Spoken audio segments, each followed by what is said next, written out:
Gostaria de passar a palavra ao professor Felipe Klein Gussoli. Obrigado, professor Rodrigo. É um prazer estar aqui entre amigos na noite de hoje. Segunda-feira nunca é fácil para ninguém, então eu dou boa noite a todos os professores que estão nos escutando, aos alunos, às alunas, a todo o pessoal de fora do Brasil, inclusive, que veio nos prestigiar na noite de hoje para falar sobre transformações na administração pública e especificamente nesse recorte que eu orientei aqui a minha fala, que vai durar entre 20 e 25 minutos, garanto, professor Rodrigo Santos Neves, né, a pessoa de quem eu cumprimento aí, não só os membros da banca, mas também a todo o pessoal da Faceli, da ADEF também, que organizou brilhantemente esse evento, que conta com uma participação massiva de bastante gente. Nesse recorte, então, que é a PEC 32 de 2020, a PEC da reforma administrativa. Qual é o recorte? O recorte é falar sobre servidores públicos, novos vínculos, direito adquirido, de que modo a PEC muda aí a estabilidade, a tão criticada, a professora comentou no início, né? O mal do Brasil talvez seja, ironicamente, o servidor público, né? Para esses que apresentaram a reforma administrativa, o mal do Brasil talvez seja o Estado Social. Então, de que modo, e eu estou sendo irônico aqui, né? Tem que registrar isso hoje em dia, de que modo, então, essa PEC de reforma administrativa atinge esses vínculos à estabilidade do servidor público. Bom, o contexto, brevemente, né, o contexto, ele é um contexto de um governo, o contexto da PEC 32 de 2020 é um contexto de um governo que se propõe abertamente neoliberal. E se esse é o contexto desta PEC, é um contexto que vem da década de 70 e culmina em 2020, num período aí de algumas décadas de instituição de uma ideologia, de um modo de enxergar o Estado, de um modo de enxergar a economia e de uma instauração e privilégio, vamos dizer assim, de uma razão de ser do mundo. Esse é o contexto que a gente tem dessa PEC 32. E vem, então, a presidência da República, no dia 3 de setembro de 2020, e envia à Câmara dos Deputados, aqui no Brasil funciona dessa maneira, inicia-se o procedimento de emenda à Constituição, mediante o envio, não só, mas, nesse caso, de uma mensagem, da proposta do presidente da República ao Congresso Nacional, iniciando na Câmara dos Deputados, para alterar uma série de aspectos. O professor Rodrigo tratou dos princípios, dos novos, entre aspas, princípios da administração pública propostos nessa emenda constitucional, mas para alterar também vários pontos da administração pública, entre eles o funcionalismo público, os servidores públicos. Essa proposta, ela tem abertamente, também segundo a administração atual, o governo atual, 3 fases. A primeira é de uma PEC que visa traçar princípios gerais de organização futura do Estado e da administração pública brasileira. Uma segunda etapa vai ser a apresentação de projetos de lei, não só pela administração, não só pela União Federal, mas projetos de lei estaduais, municipais, até mesmo distrital, um projeto de lei complementar, também projetos de lei complementar, a depender do assunto, e, por fim, uma terceira etapa de um projeto de lei complementar do novo serviço público. Algo que seria, então, o detalhe, as minúcias dessa proposta de emenda constitucional, na crítica do que o professor Rodrigo Santos Neves apresentou, concentrando bastante aí das futuras especificidades do novo serviço público na União Federal. Bom, de que modo é hoje, antes da gente enfrentar no que tange os servidores públicos na proposta de emenda constitucional, de que modo funciona hoje o funcionalismo em linhas bem gerais, dado o tempo aqui que eu tenho para explicar, de que modo funciona o funcionalismo na administração pública brasileira hoje. Primeiro, a gente tem, no corpo de servidores, de agentes públicos brasileiros, aqueles servidores que detêm ou que desempenham cargos efetivos.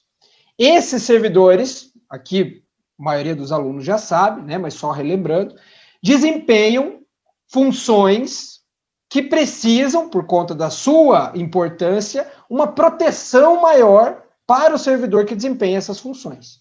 E é por isso que o servidor que tem um cargo efetivo, após 3 anos de um estágio probatório, após uma aprovação em concurso público, concursos públicos que nós sabemos que sempre são bastante rigorosos, né, ou no mínimo bastante disputados, né, e após esse período de 3 anos de estágio probatório, aprovação por uma comissão de desempenho, a gente já chega lá também nessa questão, ganham ou recebem a tão criticada estabilidade. Bom, o que também em linhas gerais quer dizer a estabilidade? A estabilidade é uma proteção para o servidor público, detentor de cargo efetivo, exercer de modo despreocupado as suas funções. Exercer de modo despreocupado em agradar ou desagradar o mandatário de ocasião. Para um professor, para uma professora, por exemplo, de uma universidade ou de uma faculdade pública, exercer o seu direito de livre expressão, de liberdade acadêmica, de modo tranquilo, de modo a se preocupar mais com a ciência do que em agradar ou desagradar a sua chefia momentânea, que exerce um cargo eletivo. Dada a estabilidade, um servidor público, uma servidora pública só pode, hoje, perder o seu cargo, ser demitido em virtude de uma sentença judicial transitada em julgado, em virtude de um processo administrativo disciplinar, que é um procedimento administrativo com todas as garantias também existentes, com todos os problemas que existem também nos processos administrativos, pode perder o cargo também em virtude daquilo que na Constituição está disciplinado como um procedimento de avaliação periódica de desempenho, na forma de uma lei complementar, que nunca veio, desde que isso foi inserido em 1998 por uma emenda constitucional também, dentro de um contexto também de reformas liberais. Até hoje não veio essa lei que disciplina esse modo para que o servidor público com estabilidade perca o cargo. E uma quarta hipótese, nem vale a pena a gente tratar de modo exaustivo disso, isso nunca aconteceu até o momento, é aquela hipótese em que se perde o cargo dado ao atingimento dos limites prudenciais aí de despesa com o pessoal, da Lei de Responsabilidade Fiscal. Para quem tiver curiosidade, isso está no artigo 169, parágrafo 4º da Constituição Federal. Isso é o nosso modelo hoje para servidores de cargo efetivo que desempenham funções de Estado. Nós também temos aqueles, também bastante criticados, cargos comissionados, que, pelo menos por uma porcentagem de cargos públicos, exercem, mediante livre nomeação e exoneração daquele hierarca, dentro daquele mandatário, do chefe, dentro da organização administrativa, cargos de direção, chefia e assessoramento. É verdade que a gente vê no dia a dia, na prática, o desvirtuamento dessa nomeação para cargos que deveriam ser orientados apenas para essas 3 atividades: direção, chefia e assessoramento. Mas o fato é que a Constituição prevê isso como uma exceção e também prevê percentuais mínimos, o que também compreende percentuais máximos para cargos em comissão. Isso é o que nós temos hoje em relação a esses cargos comissionados. E aí nós temos os empregados públicos, os contratados temporários do artigo 37, inciso 9 da Constituição. Existe uma lei federal e leis estaduais também que disciplinam de que modo pode-se contratar temporariamente pessoal para a administração pública. O que são esses? Bom, no caso aqui das faculdades, universidades, são aqueles professores substitutos, não sei como é que se chama aí na Facel, às vezes tem um outro nome, mas professores associados, professores substitutos, uma nomenclatura diferente, mas também outras funções emergenciais, urgentes, que, nos termos da Lei 8.745 de 93, no plano federal, são contratados temporários. Temos também os terceirizados, que acabam desempenhando funções da administração pública. Uma grande polêmica da terceirização na administração pública brasileira, especialmente depois da DPF 1324, julgada há 2 anos atrás aqui pelo Supremo Tribunal Federal. Essa DPF resultou, inclusive, num novo decreto federal, o Decreto 9.507 de 2018, que reestruturou o modo de contratação de terceirizados na administração pública federal, para atividades auxiliares, atividades acessórias às atividades fins, com bastante discussão sobre se seria ou não ainda vigente essa diferenciação de atividade fim e atividade meio também na administração pública. O fato é que, em termos gerais, o STF abriu mais margem para terceirização de atividades. Então, vamos imaginar uma secretaria de uma universidade, estou falando de universidade porque a gente está aqui e conhecemos todos, né? Mas isso se aplica a N âmbitos da administração pública. Uma secretaria de uma universidade poderia, em tese, segundo a decisão do STF, terceirizar os serviços dos técnicos administrativos, hoje exercendo as suas funções em cargo efetivo. Por quê? Porque, enfim, essa talvez não seria a atividade fim de uma universidade, os serviços administrativos de mero expediente. Bom, mas também tem um grande problema. Será que esses servidores também não estão sujeitos a pressões? Será que esses servidores também não seria desejável que esses servidores também tivessem as proteções da estabilidade? Essa é uma crítica para a gente seguir na sequência aqui. O fato é que esse é o grande conjunto dos servidores, dos agentes públicos da administração pública brasileira. Cargos efetivos, cargos comissionados, empregados públicos regidos lá pela CLT, né? Também existe um grande número de empregados públicos, os contratados temporários e terceirizados. Mas existe mais, eu sei que existe mais, mas vamos ficar com esses. O que a proposta de emenda à Constituição quer fazer em relação a esse quadro geral que a gente tem hoje no funcionalismo público brasileiro e que tem uma razão de ser numa Constituição que adotou lá em 1988 um modelo de Estado social?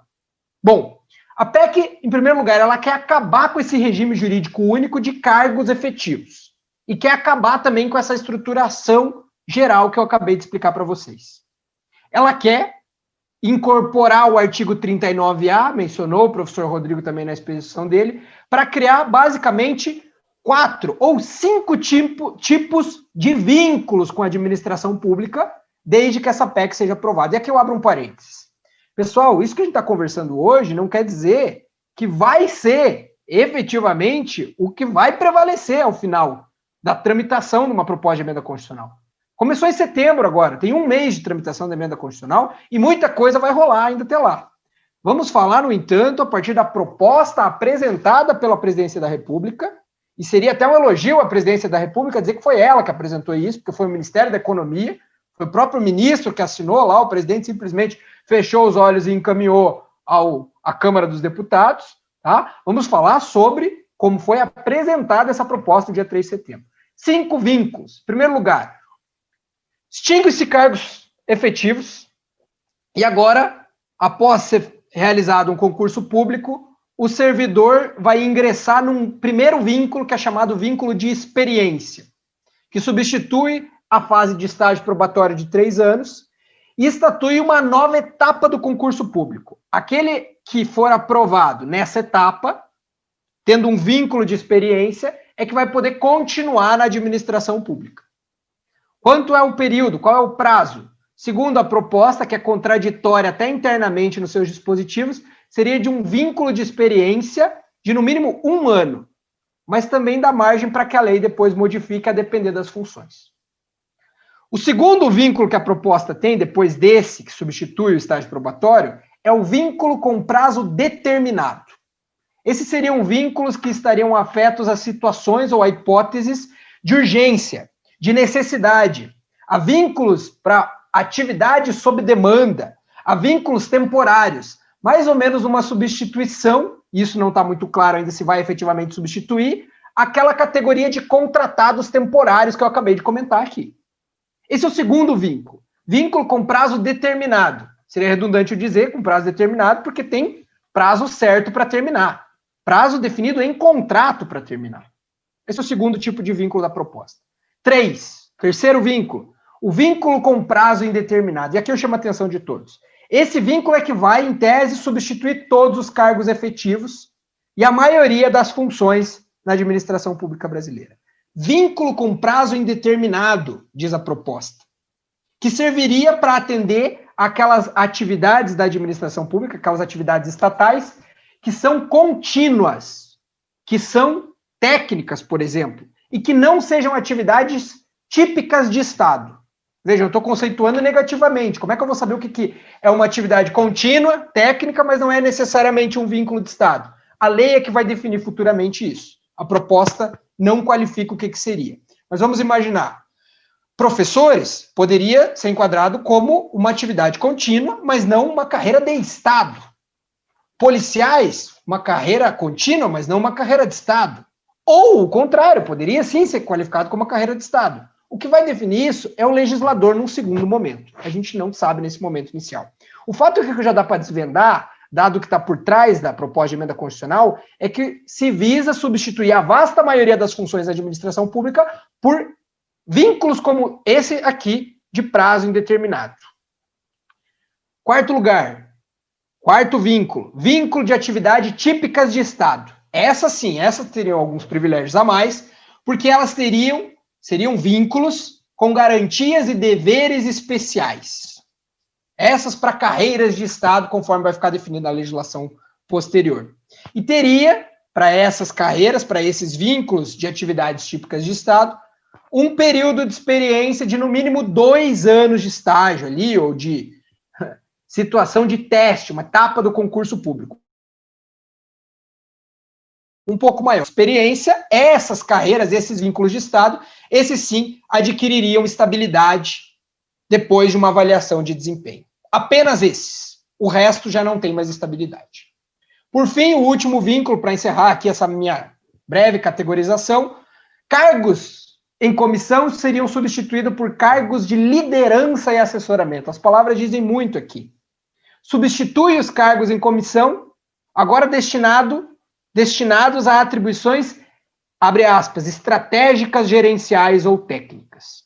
Bom, é isso que visa a emenda. Substituir aquele quadro que eu comentei no início da minha exposição por esse quadro com basicamente 5 tipos de vínculos.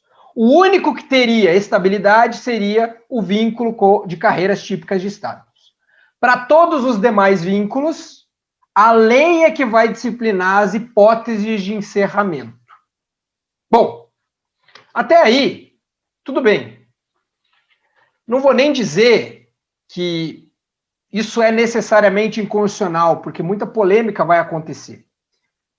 Se você se filiar a uma noção de Estado social e realmente partir do pressuposto que esse é o nosso modelo constitucional, aqui nós temos um problema de inconstitucionalidade nessa proposta de emenda constitucional. Porque o que faz a proposta de emenda constitucional ao encerrar uma garantia de estabilidade de servidores públicos, na minha visão, há posições contrárias e absolutamente respeitáveis, mas na minha visão, ao incorporar um modelo em que o vínculo não é protetivo para o servidor público que exerce carreiras que deveriam ter uma garantia para o exercício, como eu falei lá no início, tranquilo de suas funções, nós temos um problema de incompatibilidade entre o modelo de Estado e o que está previsto na proposta de emenda constitucional. Um modelo que visaria qualificar, reforçar o funcionalismo, dando-lhe garantias para servidores que têm qualificação, para servidores que vão desempenhar as suas funções de modo probo, de modo correto, mas também de modo seguro, não vinculado, como eu falei no início, às vontades do mandatário de ocasião.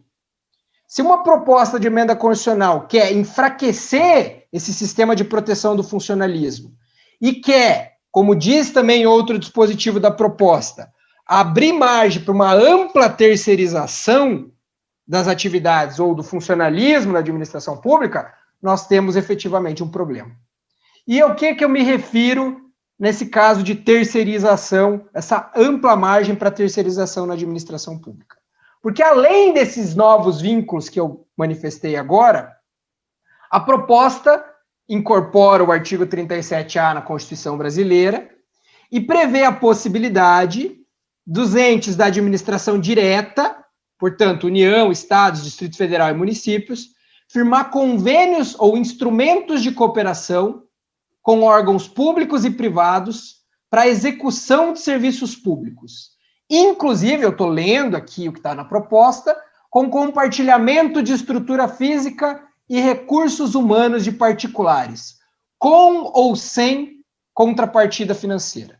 E aí há toda ali uma manifestação sobre de como a lei vai regular esses aspectos, até que a União Federal não regulamente isso. Aqui há, sim, uma margem para que, fora daquela previsão do decreto federal, depois da DPF que eu mencionei no início, aqui há, sim, uma margem constitucional para que se deixe de contratar servidores públicos para instituir, mediante instrumentos de cooperação, formas de terceirização constitucional, se a emenda for aprovada, segundo que é a presidência da República nesse momento atual.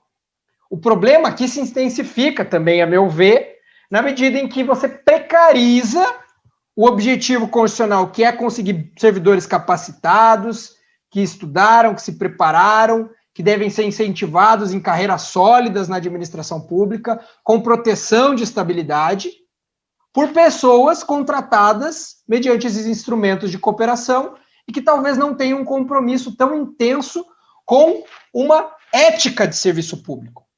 Porque é isso que é contrário ao que prevê essa proposta de emenda constitucional. Essa proposta de emenda constitucional se afasta de uma vontade constitucional, lá em 1988, de ter servidores que tenham um compromisso com as suas funções. E não necessariamente um compromisso com a sua remuneração pura e simples. Claro, a remuneração é importante. E a proposta quer atacar isso, dizendo que o servidor e o que se paga ao servidor é o grande mal do Brasil. Mas não é só isso que o Constituinte quis. Porque o servidor público também deve ser uma pessoa vocacionada àquilo que escolheu fazer. Isso é uma questão importante. E na medida em que você institui modos de terceirização da administração pública para toda e qualquer atividade, você perde esse compromisso ético que existe num servidor que é de carreira, que faz a sua vida compromissada com os objetivos de Estado previstos numa Constituição que é social. Bom, eu tinha muito mais coisa para falar, mas eu também prometi falar sobre direito adquirido. A proposta de emenda constitucional diz o seguinte: nenhum servidor atual vai ser atingido com as novas regras, nenhum servidor que hoje ingressou na administração pública até a data de envio, setembro, 3 de setembro de 2020, vai ser afetado por essa proposta. Mas isso também não é verdade. Em primeiro lugar, porque uma leitura atenta da proposta de emenda constitucional mostra que, no mínimo, uma garantia da estabilidade dos atuais servidores vai ser atacada. Qual delas? A proposta mostra que o servidor, pelo menos numa das hipóteses de perda do cargo público, mesmo aquele que tem estabilidade, vai ter uma garantia enfraquecida. Qual é essa garantia?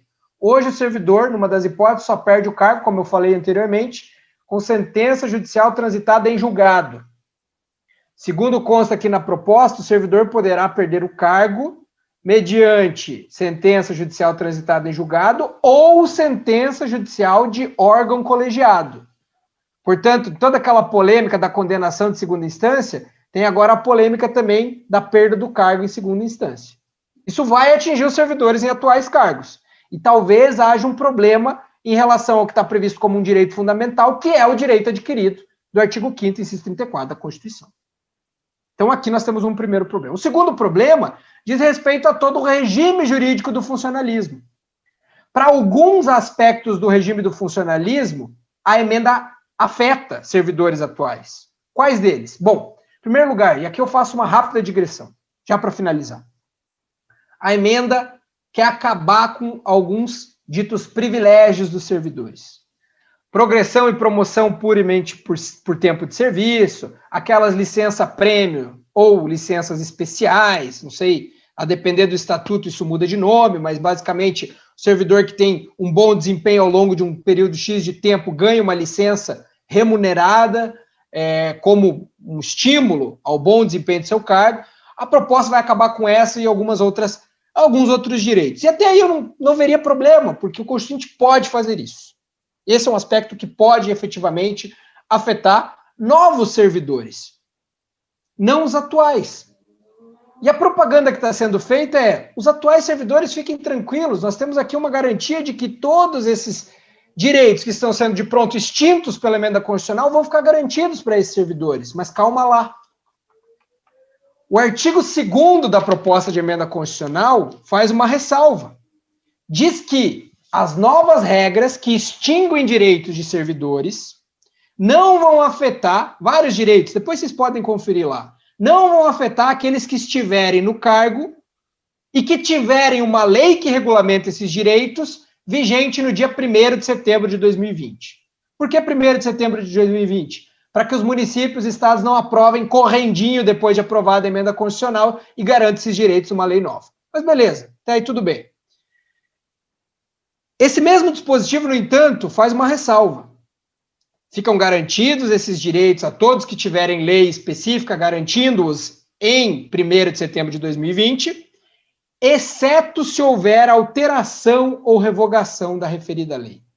Então, também no que diz respeito ao direito adquirido, se o legislador infraconstitucional revogar uma lei que garante licença-prêmio, licença especial, que garante promoção puramente por tempo de serviço e outras garantias, direitos que estão previstos na legislação, a proposta fomenta ou autoriza que, a despeito do direito adquirido de servidores, esses direitos sejam extintos, inclusive para servidores hoje, que ingressaram no funcionalismo hoje, nas atuais regras vigentes. Portanto, para encerrar aqui, professores Rodrigos, né, e já passar a palavra para logo chegar o professor Juan, quem eu estou ansioso aí também para escutar, junto com o professor Daniel Castanha, eu quero dizer o seguinte: a gente precisa ir com bastante calma, precisa entender qual o motivo de ter sido enviada essa proposta de emenda constitucional, precisa entender se realmente isso é para atacar um problema financeiro orçamentário do Estado. Parece que isso é mais propaganda do que efetivamente algo palpável. O professor Rodrigo comentou que foi solicitado pelo jornal o Globo os estudos financeiros que demonstrariam o impacto ou os ganhos que essa emenda constitucional trariam para uma redução do funcionalismo brasileiro. O Ministério da Economia recusa entregar esses estudos. Por quê? A meu ver, porque esses estudos sequer existem. Duvido muito que tenha sido feito um estudo aprofundado, técnico, que demonstre que o impacto financeiro dessa proposta de emenda constitucional vai ser benéfico para o país de uma maneira que afirmam que vai ser. Talvez atacar outros incentivos, benefícios, fomentos que estão sendo dados a outros sujeitos teria um resultado muito mais benéfico para as finanças do Estado do que atacar o funcionalismo público. Eu prevejo bastante judicialização, não só no âmbito do Supremo Tribunal Federal, mas no próprio âmbito dos tribunais estaduais, tribunais federais, nesse aspecto aqui. E isso sim vai trazer um passivo grande para o Estado brasileiro, para as diversas administrações brasileiras. Isso não está sendo também enfrentado. E eu espero que, na linha do que anunciou o professor Rodrigo, ao longo da tramitação dessa proposta de emenda constitucional, a gente possa chegar numa proposta de reforma, e não estou dizendo que nenhuma reforma é necessária, talvez uma reforma seja bem-vinda, mas que no curso da tramitação de uma proposta de emenda constitucional se possa chegar a um modelo que não atinja as bases do nosso modelo de Estado social. É com grande alegria, mais uma vez, que eu agradeço o convite formulado pelo professor Rodrigo. Eu espero não ter passado o meu tempo aqui disponibilizado. Deixar os meus cumprimentos a todos os membros aqui dessa mesa virtual. Já disse o professor Rodrigo Reis no início da nossa exposição, não tinha ouvido até então essa maneira de expor a mesa virtual, né? Mas fica dessa maneira então colocado. E também um grande abraço a todas as alunas, a todos os alunos da faculdade, a todos aqueles que de todos os estados do Brasil e também de fora do Brasil puderam nos ouvir. Eu vou deixar disponibilizado no chat aqui o meu contato de e-mail, a todos que quiserem continuar, estabelecer um diálogo nesse e em outros aspectos bastante importantes da reforma administrativa. Mais uma vez, muito obrigado.